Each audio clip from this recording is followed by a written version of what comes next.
আসসালামু আলাইকুম, কেমন আছেন সবাই? আলহামদুলিল্লাহ আমি ভালো আছি। সানভি ব্লগ থেকে সানভি মামা বলছিলাম। চলে আসলাম আজকে নতুন একটা ব্লগ নিয়ে এবং সুন্দর সুন্দর কয়েকটা রেসিপি নিয়ে তৈরি করে ফেললাম।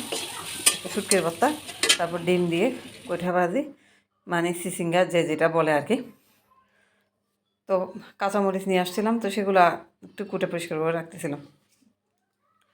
তো রাতে বাজার করার সময় কাঁচামরিচ নিয়ে আসছিলাম, সেটা আমি তখন এইভাবে রেখে দিছি। তো রান্না করতে এসে আগে কাঁচামরিচটা চোখে পড়লো, তো সেটাকে আমি আগে বেছে নিলাম। কারণ জিনিসের যে হারে দাম একটু সেফ থাকা দরকার, যাতে আমার জিনিস নষ্ট না হয়। সেই জন্য আমি কাঁচামরিচের বোঁটাগুলো ছাড়িয়ে একটা শুকনো কাপড়ে এটাকে ভালো করে মুছে নিলাম।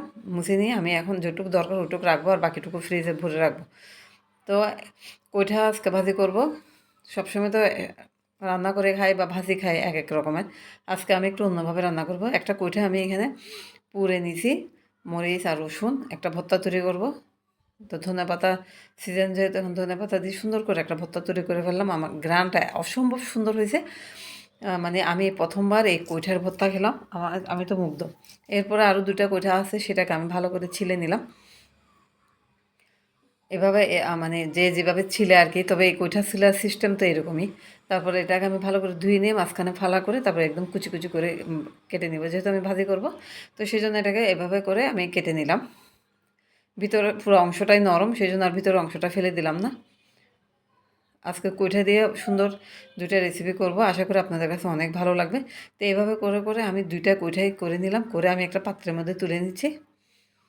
আর সবজি না থাকলে তো আমার মনে হয় যে আমি কতদিন কিছু খাই না, একটা বাজে অভ্যাস।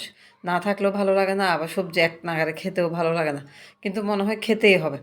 এদিকে বেগুন দিয়ে মাছ রান্না করবো, এদিকে আমি রুই মাছ ভেজে দিয়ে দিচ্ছি। মাছটা অলরেডি ভিজে গেছে। এখন এই কইঠাটা আমি রাইস কুকারের মধ্যে সিদ্ধ দিয়ে দিব, কারণ এটা হালকা সিদ্ধ নরম করে তারপরে আমি রান্না করব। এদিকে সিদ্ধ দিয়ে আমি ডিম স্টিমে দিয়ে দিছি একসাথে, দুইটা কাজ রাইস কুকারের মধ্যে। তো ডিম অলরেডি দুইটা আমি সিদ্ধ দিব এখানে কইঠাতে দেওয়ার জন্য। এদিকে আমি ডিমটা সিদ্ধ দিয়ে চাউলটা রেডি করে ফেললাম, কারণ ভাত বসিয়ে দিব, দুপুর হয়ে গেছে, একসাথে সবগুলা কাজ একসাথে করতে হচ্ছে।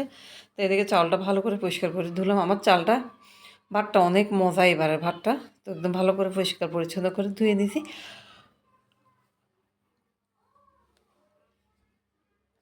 দু তিনবার চাউলগুলো ধুতে হয়, নাহলে ময়লা যায় না। এদিকে চালটা ধুয়ে রেডি করে এদিকে মেয়ের জন্য আলু ভাজি বসিয়ে দিলাম, কারণ ও তো আবার আলু ভাজি ছাড়া খাবে না। এদিকে আমার ডিমটা সিদ্ধ হয়ে গেছে, ভাজিটা বসিয়ে দিয়ে আমি ডিমটাকে ছিলে নিব।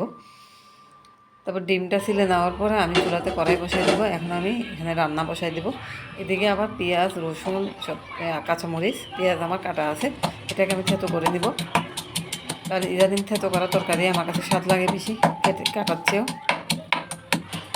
রসুনটাকে একদম ভালো করে ছেঁচে নেবো আর মরিচটাকে ছেঁচে নেবো, যেহেতু ভাজি করবো, ভাজির মধ্যে একটু ছেঁচা জিনিস ভালো লাগে। এদিকে আমার চুলাটা কড়াইটা গরম হয়ে গেছে, আমি এখানে একটু করে তেল দিয়ে দিব। তেল দিয়ে আমি এখানে দিয়ে দিব। তারপরে এখানে ছোটো করে রসুন আর কাঁচামরিচটা দিয়ে দিলাম। দিয়ে এটাকে আমি ভালো করে নেড়ে নিচ্ছি যাতে কালারটা ব্রাউন হয়ে আসে। এদিকে আমার ডিমটা ছিলে আমি ভালো করে এটাকে টুকরো টুকরো করে নিব। একদম বেশি ছোট করব না, আবার বেশি বড়ও করব না, দেখা যায় মতো। তো এভাবে আমি আজকে রেসিপিটা প্রথমবারই করবো, আর আশা করি আপনাদের কাছে অনেক ভালো লাগবে। এই রেসিপিটা সম্পূর্ণটা দেখবেন। যারা ফেসবুক থেকে আমার ভিডিওটা দেখতেছেন তারা ফলো দিবেন, আর যারা ইউটিউব থেকে আমার ভিডিওটা দেখতেছেন তারা সাবস্ক্রাইবার করে দিবেন। তো আমি এভাবে করে ডিমটাকে ভালো করে টুকরোটা করে নিচ্ছি। আর আজকে রেসিপি তো অসাধারণ ছিল। আমি যখন ভিডিওটা ছাড়ি, এই রেসিপিটা খেয়ে আমি ছাড়ি, তো আমার কাছে খুবই ভালো লাগছে। এদিকে আমি হলুদ গুঁড়া দিয়ে দিলাম, মশলার গুঁড়া দিয়ে দিলাম, তারপরে ডিমটা দিয়ে দিলাম। ডিমটা দিয়ে এটাকে ভালো করে নেড়ে নিচ্ছি, কষাই ফেলতেছি। আর যখন এখানে কষাচ্ছি, তারপর আমি এখানে কইঠাগুলো দিয়ে দিচ্ছি। কইঠাটা দিয়ে আমি এটাকে ভালো করে নেড়ে নিচ্ছি। তারপরে ডিমটা, কোনো পানি দিব না। তারপরে এখানে আমি একটু জিরা ধনিয়ার গুঁড়া দিয়ে দিলাম, দিয়ে আমি এটাকে আবার একটু নেড়ে চেড়ে নিচ্ছি। এত সুন্দর একটা স্মেল আসতেছিল সিদ্ধ ডিমের, কি বলবো আর। আর কোথা থেকে, আর রেসিপিটা অসম্ভব মজা হয়েছে, আপনারা অবশ্যই একবার ট্রাই করবেন, আমার কাছে খুবই ভালো লাগছে।